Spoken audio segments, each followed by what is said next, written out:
Los mandamientos de Dios son una regla no legalista de obediencia.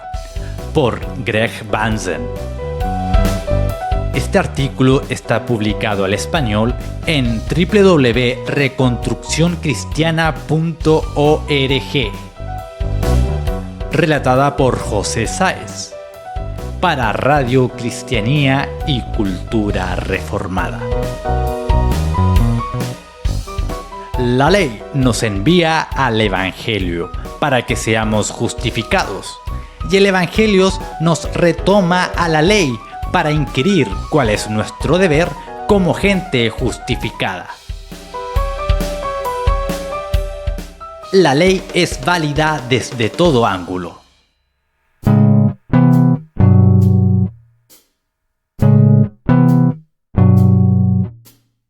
Con toda certeza teológica, hay que afirmar que los creyentes siguen hoy en día obligados a obedecer la ley de Dios. Cuando nos preguntamos qué dice la totalidad de la Biblia acerca del estándar, el motivo y la meta de la moralidad cristiana, la respuesta es que la Escritura apunta consistentemente hacia la validez de la ley de Dios en nuestras vidas. Desde la perspectiva normativa, la Biblia enseña que la totalidad de la palabra escrita de Dios es nuestro estándar de conducta, que el trato basado en el pacto de Dios con los hombres, incluso sus estipulaciones para su pueblo, es esencialmente uno, que la santidad inmutable de Dios está transcrita para nosotros en su ley. Que el Hijo de Dios nos dio un ejemplo al guardar la ley y que el Espíritu de Dios moldea a los creyentes según el modelo de justicia que se encuentra en la Biblia. Desde la perspectiva personal o motivacional, la Biblia nos muestra que la gracia y la fe y el amor cooperan para producir obediencia al modelo santo de los mandamientos de Dios. Desde la perspectiva teológica o consecuencial, la Biblia explica que la ley del Señor fue revelada para el bien de su pueblo. Y de este modo hay una bendición prometida para los individuos y las sociedades cuyas actitudes y acciones se someten a las estipulaciones de Dios. La conclusión teológica de que la ley de Dios continúa siendo hoy en día una regla válida de vida cuenta con el apoyo específico de los textos del Nuevo Testamento que tienen que ver con el tema.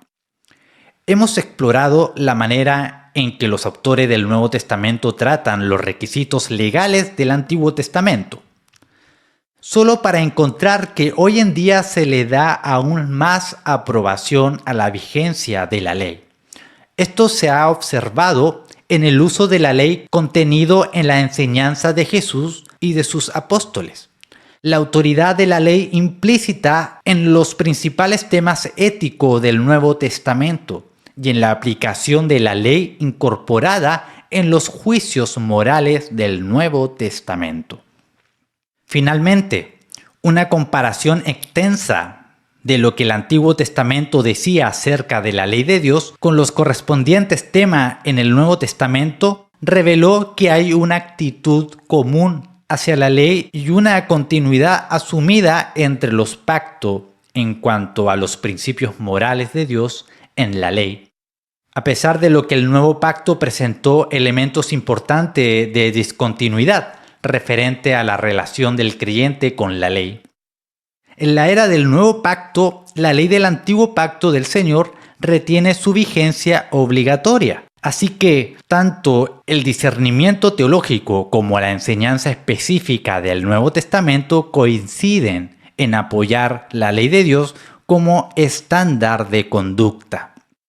Si una persona desea agradar al Señor, entonces tiene que intentar ajustar sus pensamientos, palabras y obras con las normas proclamadas en la ley de Dios. Por cierto, que la ética cristiana abarca más que la ley de Dios, considerando, por ejemplo, asuntos como la capacitación, motivación, maduración, discernimiento y las aplicaciones éticas. pero nunca puede estar satisfecho con algo menos que la ley de Dios, porque la ley suple un modelo y criterio de vida que honra a Dios. La ley es natural, universal. Como ese modelo y criterio es inmutable, la ley sigue siendo hoy en día uno de los puntos principales de la ética cristiana. El estándar de santidad revelado por la ley no es particularmente para los judíos del Antiguo Testamento, ni tampoco lo es únicamente para los redimidos por Dios. Ese modelo es universalmente obligatorio para todos los hombres creados, ya que es natural, en el sentido de que es propio de la relación creador-criatura, y en el sentido que es revelado como obligatorio para toda la humanidad, ya sea por medio de la creación y la conciencia o por medio de la revelación escrita especial. El estándar de la ley permanece en plena vigencia en su demanda sobre nuestra conducta como criatura de Dios. La falta de obedecerla nos hace pecadores. Cristo no vino para quitar el estándar que nos hace pecadores, sino para expiar por el pecado que nosotros cometemos. El Espíritu que Él da a los creyentes obra para producir obediencia al estándar de justicia anteriormente rechazado en la ley. En el juicio final se juzgará a todos los hombres a la luz de ese mismo estándar inmutable. En toda edad, estado o circunstancia que se encuentre el hombre, su norma de piedad sigue siendo la ley revelada de Dios. En conformidad, en 1774, John Newton, el teólogo, autor de himnos y ex dueño de barco de esclavos convertido al abolicionismo, escribió: «Es un uso ilícito de la ley, es decir, un abuso de tanto la ley como el evangelio. El pretender que su realización por Cristo liberta a los creyentes de cualquier obligación hacia ella como regla. Tal afirmación no solo es mala, sino absurda e imposible en su sumo grado. Porque la ley está fundada en la relación entre el Creador y la criatura, y debe permanecer ineludiblemente en vigor por cuanto esa relación subsiste.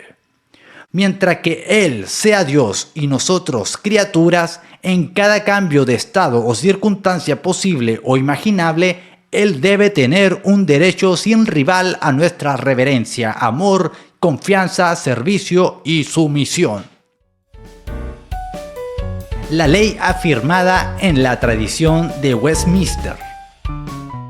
Uno de los comisionados de la Asamblea de Westminster era Samuel Bolton, un estudioso reformado reverente que se inquietó por las declaraciones hechas en su tiempo por los que se le llamaban los antinominianos, los que estaban en contra de la ley de Dios como una regla de obediencia, y sobre la alegada base de la gracia gratuita de Dios en el Nuevo Testamento.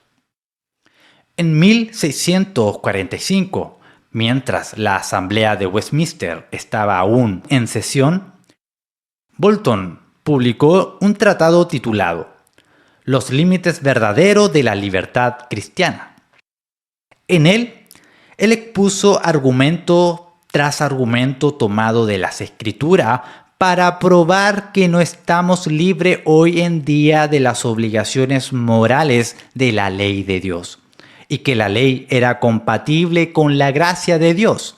El meollo del tratado de Bolton se resumen en estas palabras: «Nosotros reprimimos la ley con respecto a la justificación, pero elevamos como una regla de santificación. La ley nos envía el Evangelio para que seamos justificados, y el Evangelio nos retorna a la ley para inquirir cuál es nuestro deber como gente justificada». Hablando de Mateo 5, versículo 17 al 18, Bolton dijo: Esto parece indicar muy completa y claramente la continuidad de la obligación de la ley. Y él siguió fortaleciendo su observación apelando a Romanos 3:31, 7:12, versículo 22 y 25, Santiago 2:8 y Primera de Juan 2:4 y capítulo 3, versículo 4. Por lo tanto, ya que Cristo, quien es el mejor exponente de la ley, tan considerablemente la fortalece y confirma. Véase el Sermón del Monte y también Marcos 10, versículo 19. Ya que la fe no suplanta, sino fortalece la ley, ya que el apóstol tan frecuentemente apremia y urge los deberes mandados en la ley de Dios en su mente, y recalca que él estaba bajo la ley de Cristo. 1 Corintios 9:21. Yo puedo deducir correctamente que la ley, por su misma esencia, es una regla de vida para el pueblo de Dios. Si Cristo y sus apóstoles mandaban lo mismo que requerían la ley, y prohibían y condenaban lo mismo que la ley prohibía y condenaba, entonces ellos no la abrogaron, sino que la fortalecieron y la confirmaron. Y esto es exactamente lo que ellos hicieron. Véase Mateo 5:19. Pero el que viola la ley peca, como dice el apóstol, el pecado es infracción de la ley. 1 Juan 3:4. Y donde no hay ley, tampoco hay transgresión. Romanos 4:15. Por lo tanto, los cristianos están obligados, si van a evitar el pecado, a obedecer la ley de Dios. Desde luego, Bulton reconocía que el cuerpo de la ley del Antiguo Testamento fácilmente se categoriza en leyes morales, judiciales y ceremoniales, es decir, principios generales, aplicaciones ilustrativas y el camino de la expiación. Bulton vio la ley ceremonial como el acto de proveer a los judíos con una forma de adoración que anticipaba la obra salvadora de Cristo y establecía una separación entre el pueblo de Dios y el mundo, los gentiles. La ley judicial proporcionó una regla de equidad común y pública en los asuntos civiles. Es evidente en el capítulo 19 de la Confesión de Fe de Westminster, especialmente a la luz de la exposición del Catecismo Mayor de la Ley de Dios, que los autores de la confesión estaban totalmente de acuerdo con Bulton en estos asuntos. La ley de Dios, como entregada a Moisés, expresa la misma regla perfecta de justicia que es obligatorio para el hombre creado, aún antes de la caída. El cuerpo de la ley contenía leyes ceremoniales que tipificaban la obra salvadora de Cristo y ciertamente instrucciones morales relativas a la separación santa del pueblo de Dios y del mundo incrédulo. También contenían leyes judiciales formuladas particularmente para el antiguo Estado civil judío, cuya equidad general sigue siendo obligatoria para la humanidad. Aunque la ley no es una manera de justificación personal, continúa siendo una regla de vida tanto para los salvos como para los incrédulos. Cristo en el Evangelio no abroga, sino fortalece esta obligación. Esto no es legalismo. Nos vemos forzados a concordar con la introducción del editor de la reedición de la obra de Bulton contra el antinomianismo, el estigma del legalismo, lanzado muchas veces contra los que formularon la Confesión de Fe de Westminster, no encuentra justificación en esta obra instructiva y edificadora. Mantener la plena autoridad de la ley de Dios, conclusión a la que cada enfoque de estudio bíblico nos impulsa, implica de alguna manera impopularidad para con mucha gente en la actualidad y será tildado como legalista. Juan Murray podía contestar simplemente a tal acusación. De cierto es raro que esta clase de antipatía a la noción de guardar los mandamientos sea tomada en serio por cualquier creyente que es un estudiante sincero del Nuevo Testamento. En vez de tratar con los numerosos argumentos textuales y teológicos que apoyan la validez de la ley hoy en día, algunos prefieren tomar un camino fácil, descartando tal idea y poniéndole la etiqueta de legalismo. Pero la etiqueta no se adhiere, ni tampoco desaparecerá la esencia de nuestro deber moral ante Dios por el mero conjuro de una palabra.